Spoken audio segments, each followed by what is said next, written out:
এবারে অভিনয়ে নাম লেখালেন নায়ক ইমনের স্ত্রী। ২০০৮ সালে আয়েশা ইসলামকে বিয়ে করেন অভিনেতা মামনুন ইমন।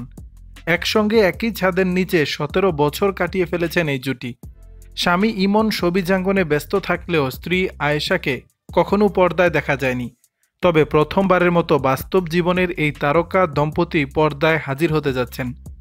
নায়ক মামনুন ইমন তার স্ত্রী আয়েশা ইসলামের সঙ্গে একটি বিজ্ঞাপনে কাজ করেছেন। এটি দিয়েই প্রথমবারের মতো অভিনয়ে নাম লেখালেন নায়ক পত্নী। মামনুন ইমন তার ব্যক্তিগত জীবন গোপন রাখতে পছন্দ করেন। ২০০৮ সালে আয়েশাকে বিয়ে করেন তিনি। বিয়ের সেই খবর ৭ বছর পর প্রকাশ পায়। এবার তিনি স্ত্রী আয়েশার সাথে প্রথমবারের মতো পর্দায় হাজির হচ্ছেন। সম্প্রতি তারা একটি বিজ্ঞাপনে শুটিং করেছেন। ইমন বলেন, এটি একটি অনন্য এবং স্মরণীয় অভিজ্ঞতা ছিল আমার জন্য। স্বামী স্ত্রী মিলে কাজ করেছি। মজা করে এই চিত্রনায়ক বলেন, এটি প্রথমবার, তবে শেষবার কিনা জানি না। নায়ক জানালেন, স্ত্রীর সঙ্গে কাজের জন্য একটি রোমান্টিক গল্পকেই বেছে নিয়েছেন তিনি। এটি দর্শকেরও ভালো লাগবে বলে প্রত্যাশা তার। অন্যদিকে প্রথমবারের মতো ইমনের স্ত্রী মডেল হওয়া প্রসঙ্গে বলেন, ইমন সাহস জুগিয়েছে, তাই কাজটি করতে পারলাম। এটা একটা নতুন অভিজ্ঞতা আমার জন্য। দেখার অপেক্ষায় আছি কেমন ফিডব্যাক আসে।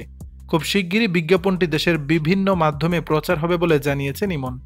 দর্শক, বিষয়টি নিয়ে আপনাদের মতামত জানাবেন নিচের কমেন্ট বক্সে।